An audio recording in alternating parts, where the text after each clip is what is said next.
Hi guys, MonkeysNutsCom here. In this vlog, I'm going to be talking a little bit about strikes and the recent cancellation of the tube strike in London.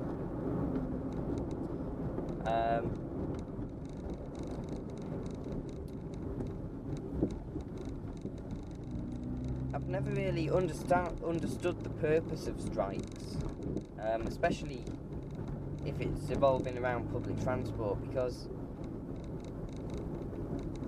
well, if people go on strike, then the whole thing is organised, and, well, people know when you're going to be going on strike, and then they sort of like just put up cancellation notices of travelling and things like that. But I mean, isn't the whole purpose of a strike basically to disrupt the system? Because if people are going to know that there's going to be a strike and it's all organised and everything's cancelled, that's not really going to disrupt the system, is it?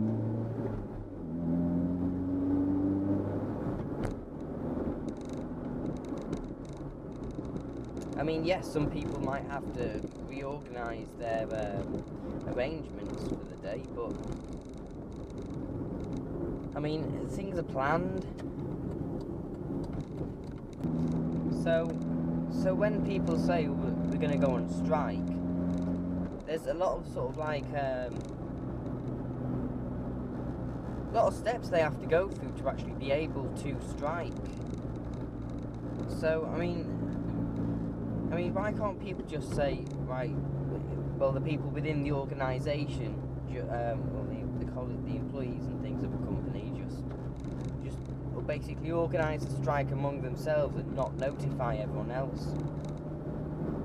Because that's what happened in the olden days. People just sort of like just did not come in, or just sort of like protested basically against certain things. Nowadays, a strike is it's got to be so organised. You haven't got that sort of shock factor. And plus, people strike nowadays for some of the most pathetic reasons. I mean, I'm not quite sure what the tube strike is about, but I mean, it's all about rates of pay nowadays and being treated poorly by your superiors and things like that, and management. That's nothing a strike is going to resolve. A strike will just raise everyone's awareness to it. That's not actually going to get management or anything to change their act. I mean, if you want to do a strike properly, you should just not turn up or boycott the system, basically. So if, say, bus drivers are going against sort of like rates of pay or something, or, well, alright, take the tube one for example. If they're going against sort of like the salaries, the reason they're striking is to sort of like try and get the managers to change. What they should do is just sort of like do things that are effective, basically, and are sort of like purposeful for the reason that you're actually complaining. So for like salary figures in tubes and stuff, well, for tube drivers, I mean, yes, you can strike, just not turn up, but the whole thing is organised nowadays. So what you really need to be doing is, say, boycotting one tram and then just going around protesting about it.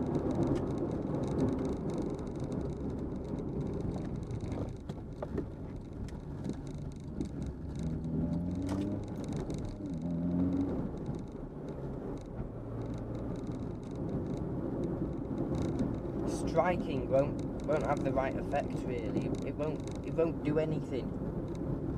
I mean, I don't have the most brilliant knowledge of what a strike is or what you do on one. I mean, I've never been on one. I've never needed to, because I don't work for a company that sort of treats their workers unfairly or whatever they basically are accused of doing.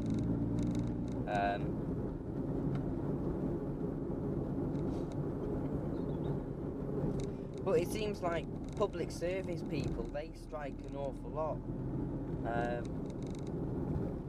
I mean, the bin men did a strike a little while back, I think. I have no idea what it was about. It was probably about salaries again. It seems to always be about salaries nowadays. People are just concerned about money and things.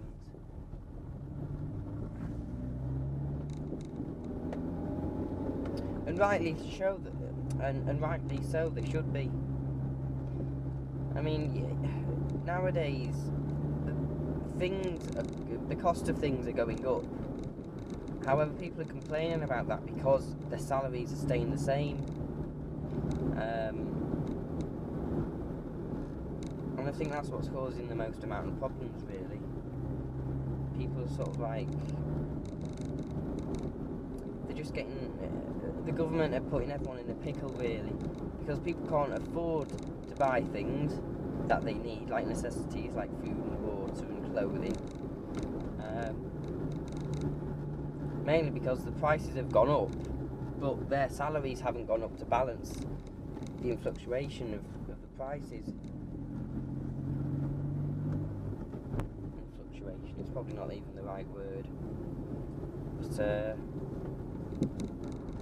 But yeah, no, people, I mean, I understand why people strike, I understand the reasons behind them, but normally the reasons for striking and the actual strike, well, the act of doing the strike, they don't go together, if you know what I mean. The reason why they're striking doesn't match up to the topic of striking, if you know what I mean, the topic of protesting via strike.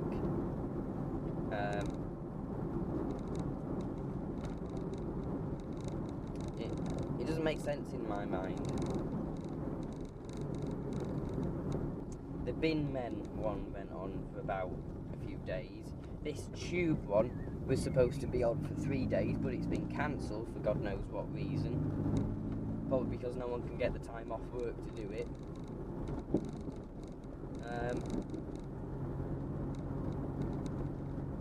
It's just nowadays, there's so many complications with something you'd think as simple as a strike, just not going into work because you're protesting against something that you feel quite strongly about. It's things like, oh, let's do a little skid here.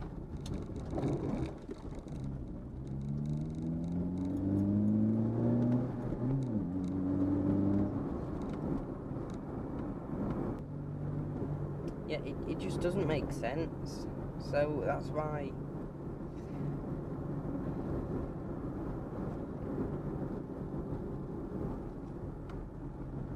because they were talking about it on the radio, the tube strike on the radio the other day, saying that all the few services that will be running,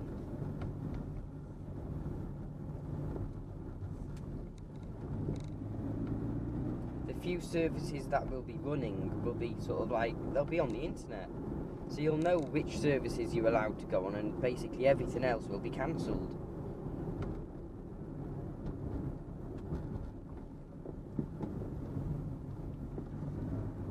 Doing that, yes, it's good for sort of like the people who are, it's good broadcasting a strike for the general public because they can organise things, they can do stuff.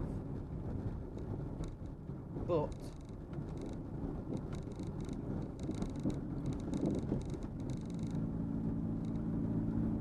you're still telling people that there's going to be a strike. Because if you were to basically just do the strike, not tell anyone, no one turns up for work, then don't you think that would have like more of an effect on what you actually want to happen? Because the general public will get there'll just be chaos basically, which is probably why they're so organised, because they don't want this chaos. But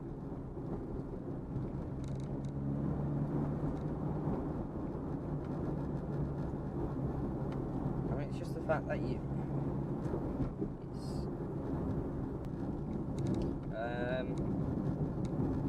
I haven't really got much to say about strikes now. That's pretty much it. But I've kind of lost my train of thought.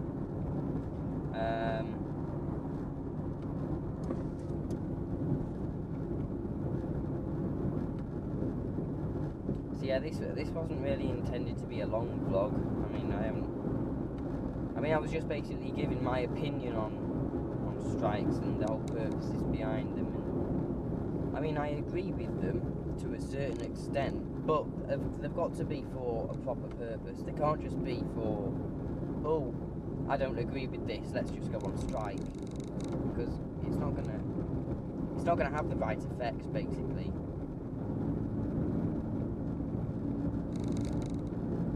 Oh, do people get paid to go on strike?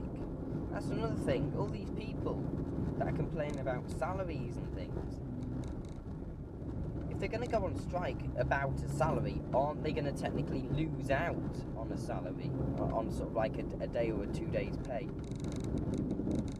So isn't it kind of sort of like,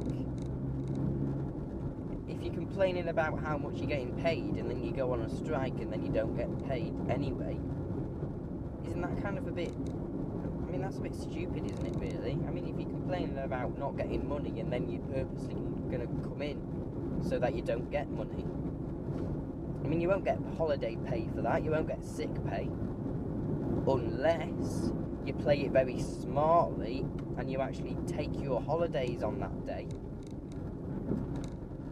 But then won't your employer sort of like be really, really pissed about it?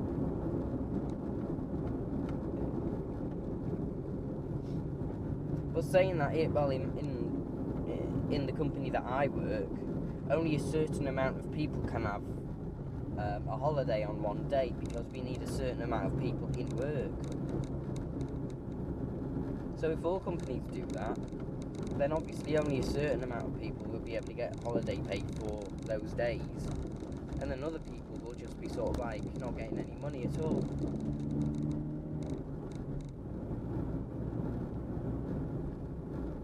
Or do you take it as sick, and then you get sick pay for these days that you're not in? I'm gonna go the scenic route.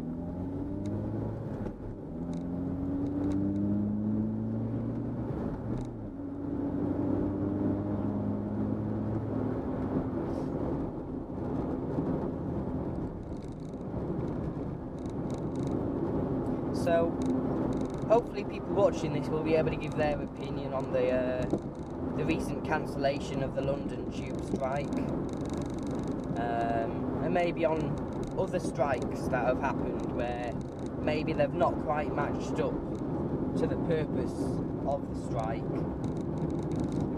and the reasons behind doing it.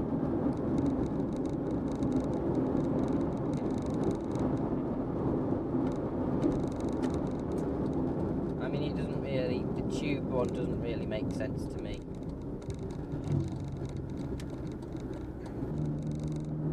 So yeah, just put in the comments basically what you think about this topic.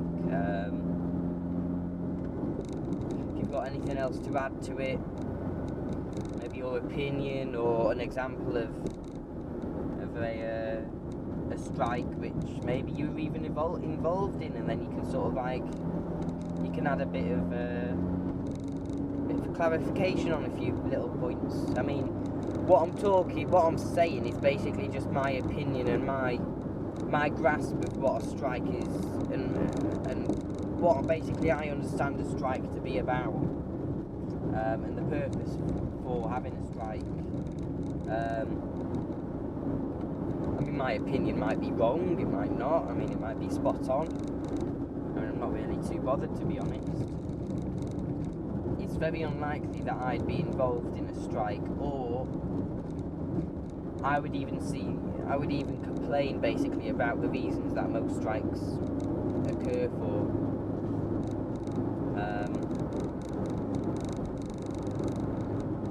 I mean, I say I'm unlikely to get in a strike. I might if it's sort of the reason for the strike being sort of like a good reason. But if it's going to be, if say the company that I'm working for or the industry that I'm in are going to strike about say rates of pay, there's nothing we can do basically. No one's going to be able to change it because the government are reluctant to actually up the price. Well, no. Employers are reluctant to give out bigger salaries because they will end up going bust because they're not taking in enough income. And the prices of things are going to be going up because the companies need to increase the income. So they increase the value of their products that they're offering. People are going to sort of like deter away from that company, and then the company are just going to end up going bust. I think complaining about something which, when you think about it, it can't really happen. It's kind of a bit counterproductive, isn't it? I mean, you're not gonna do anything. You're not gonna achieve anything by complaining about something which is out of anyone's control. People don't have enough money to purchase a product that your company is selling because they're not getting paid enough in the end. So it's just a vicious circle, basically. You're going to keep going around and around in the same little loop, getting yourself in more bother and hot, sort of like getting hot and sweaty, trying to talk about or trying to complain about something which no one has any control over. This will keep going on as well. If the product prices of products keep going up, companies do tend to get a bit more money from it because people need certain things. Then salaries can go up a little bit. We'll end up having sort of like in a couple hundred years, sort of like billions of pounds of salaries compared to hundreds of thousands of pounds for the value of products. So these things, it's not going to... I mean, we know this from history because things used to cost a lot less back then, but then the amount of money people were being given was a lot less, and they had a lot less to live on, so they were purchasing a lot less.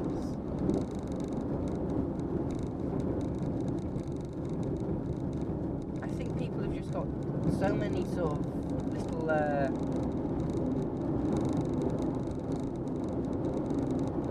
they've put so many little personal touches on life. That's what's pushing up the prices. People are spending money on things they don't need. Like houses. Houses are so bloody massive nowadays compared to what they used to be. We've got so much legislation that the properties need to keep to. Like fireproofing, they need to be safe, everything needs to have some kind of... they all need to meet building standards, building regulations. The methods of the construction have to be sort of like spot on, because if like health and safety come in and find that you're taking risks anywhere, they're going to come down on you like a ton of bricks.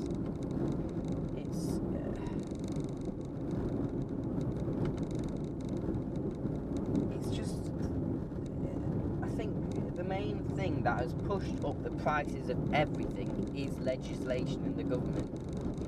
I mean, when they introduce things like, oh, safety, oh, this, oh, that, yes, it's good for people, because it's making you safer, you're doing everything to a higher standard, but that higher standard costs. So as a punishment, basically, for being safe and taking less risks, we're all suffering financially because we just can't afford, basically, to live our lives as we used to with all these risks.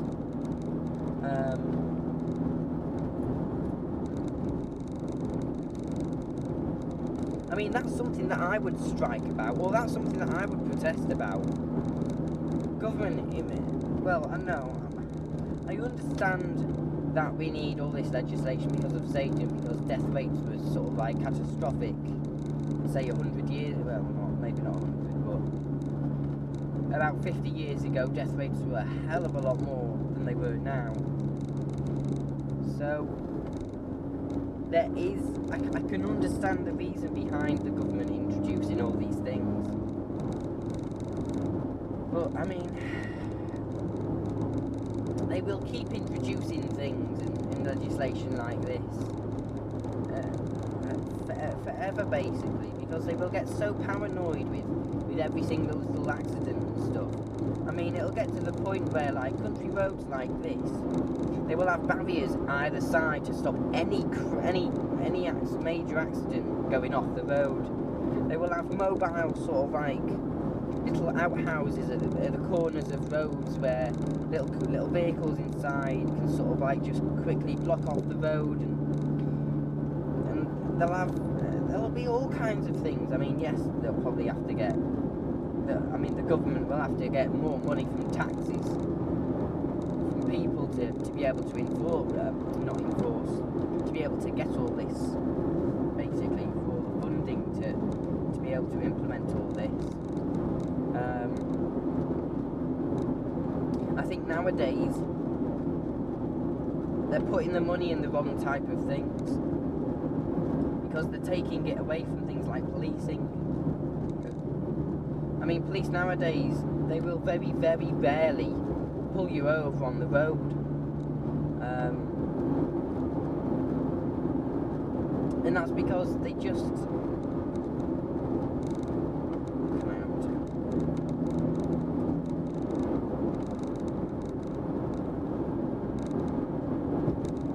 And that's just because they can't...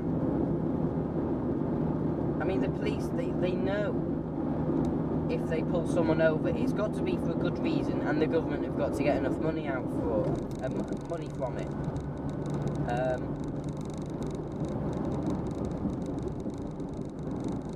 But if they pulled someone over for, say, having tinted windows, that's not productive. That's not the whole purpose of being pulled over is just gone out the window, basically, because they've pulled you over for something so minor.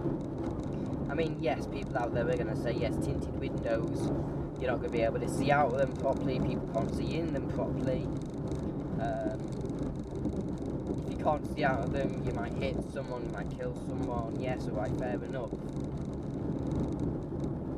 But in the short term, it's not going to have a massive impact, really. I mean, that person has gone, well, maybe not, no, I'm not going to say that, because that's probably wrong, but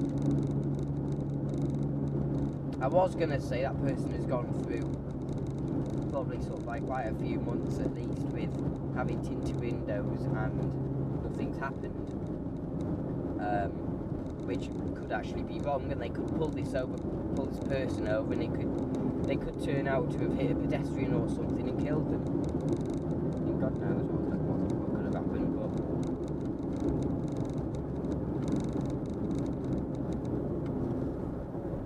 I mean, they won't pull people over for really, really minor things. They would only really pull someone over for, say, having no insurance, no tax, a problem with their driver's license, having an unsafe vehicle, basically things like that. Well, then they will only really pull you over for things like that at proper stop check things. They very, very rarely do random stops where they don't know anything about the vehicle, anything about the person. They just stop you and get all your details and do checks and stuff. They won't do that. They need a proper reason for pulling you over. And then if you know there is nothing wrong, or you've done nothing wrong, or there will be no problem, and then the police are going to say, come up to you and start accusing you of something. You have the right, basically, to not say anything at all. You don't even have to say no comment to them. All you really have to do is keep your hands on the wheel in full view. But when they come up to your window, just grind it down a tiny little bit so that there's a little gap, just so that you can keep both hands on there's a little rattle there for some reason. Keep both hands on the wheel in full view, wind down the window so it's open just a tiny bit, so that they've got no excuse not to be able to hear you. I mean, with my car, the glass is so thin and the door's so sort of, there's no soundproofing necessarily in this car, so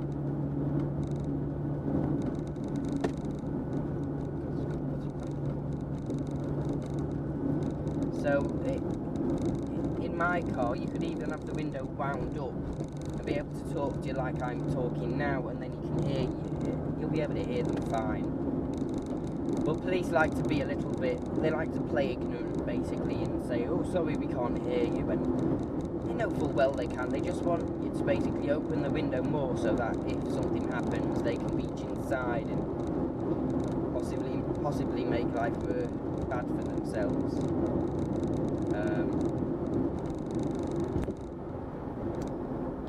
But yeah, windows on the hand, hands on the wheel, window open, and don't say anything. That's pretty much it. You don't have to give your driver's license to them. You don't have to give your name, any of your details. Even if they have a real reason for pulling you over, if you don't say anything, I mean, they can't prove that, say, you have got no insurance. I mean, the vehicle might be showing no insurance. You might have a company policy, which insures you to go on, I think it's customers' vehicles and trade vehicles. I mean, a company policy is in a garage policy.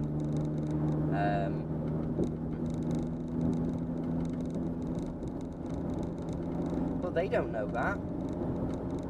There was an episode of, I think it was either Traffic Cops or something like that, where basically they pulled over a van and the guy was driving it, and they pulled it over for, well, they pulled it into one of these stop check things for having no insurance. Right, so you think, oh, a simple case, just finding out if they have got any, and if they're not, give them a fine and points, or take the van off them or something, whatever, fine, right. But turned out that the guy had a company policy, which insured him to go on the van and a few other vehicles. There's a sheep there that's gone out of the fence. It's open.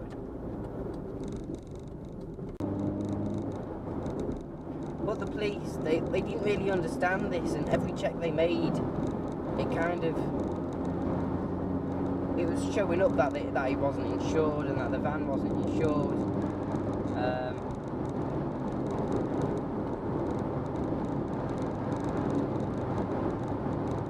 Which the van driver, rightly so, got a bit annoyed about, and he got a bit angry.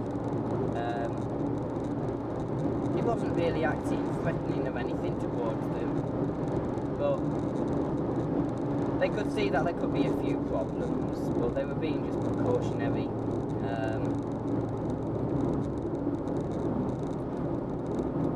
But he had all the paperwork to prove that there was a policy. And yet they just kind of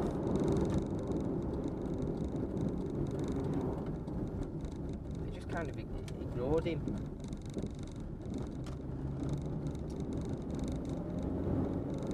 Now, some of you might be saying, why is he going left?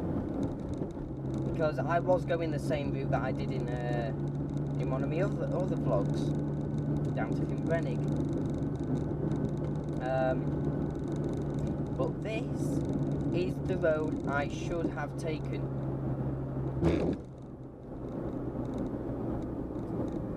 Oh, they're going mountain biking.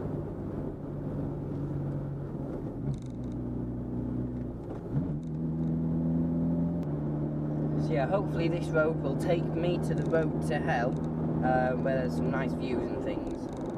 There's some nice views here, actually. Kinbrennig is just on the right, behind this hill. Is it? I think it is, yeah.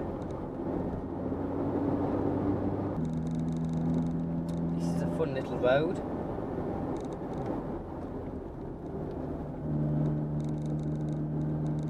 Some absolutely gorgeous views down there. This is one really nice point about living in Wales. Just 20 miles down the valley and you've got all this. I mean, it's absolutely glorious up here. Gets a bit chilly. I mean, if you're cycling up here, it gets chilly and windy, but I mean, it is absolutely, it's just lovely. So I mean, if you ever want to go on holiday anywhere or something, just pop down here, and there's plenty to do with the family and stuff. I mean, the little kids. I mean, as long as you stay away from the dodgy areas of Rhyl, you come down to say Denbigh or Ruthin or somewhere like that. I mean, it's really nice.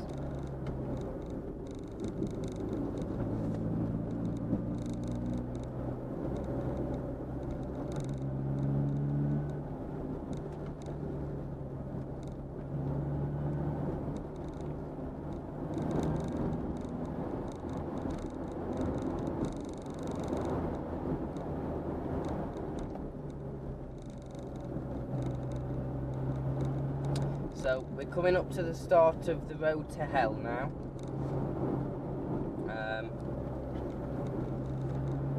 The reason it's called the road to hell is that there's a really nasty steep bit basically just up to the start of it. I mean, we're pretty high now, so the road from this side isn't that steep, but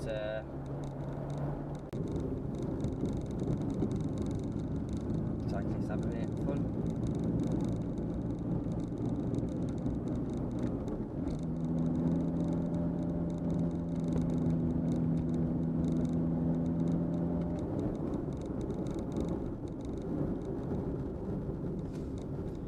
So yeah, this is the start of the road now.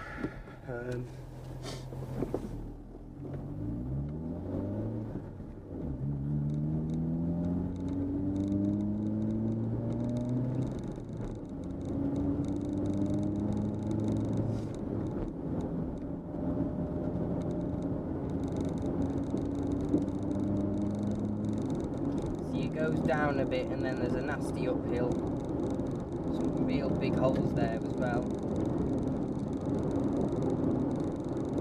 It just gets steeper the higher you go basically.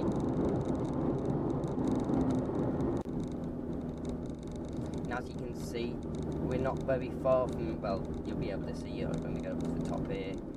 We're not very far from Denbigh, which was the main mistake that I made last time. There you go, 17% downhill. I think I got up to about 40 mile an hour down here on my bike. You'll be able to see why. See, look, if I stop here, just over to the right. So just sort of like kind of over here somewhere, if the camera can see that. That's Denbigh, I think. Yeah, it is. So see, this road goes down, then it goes all the way up to Denbigh. It goes past, well, it kind of goes past the mental hospital again.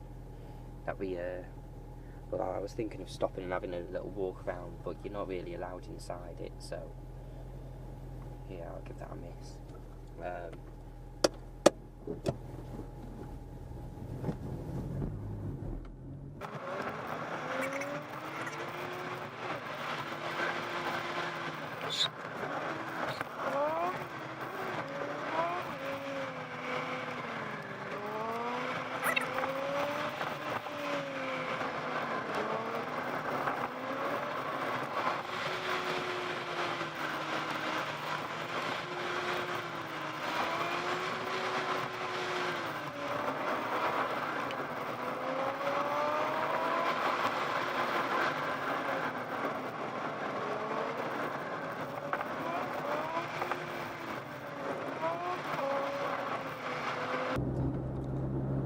That road was more fun to go down on a bike really than in a car, because you can keep up over 30 mph average easily, all the way down to here basically.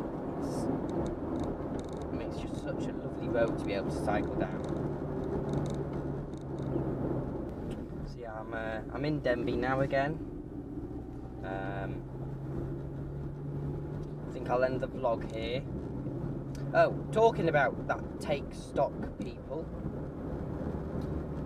There was a video on the news of a guy in one of the vans having a near miss with a train on a crossing. I think he must have just pulled out of a house or something and just not really thought about the crossing. So we just kept flying over it and very, very nearly got hit by the train. I mean, God knows what must have been going through the conductor's mind, but it looked pretty scary from where the cab was anyway.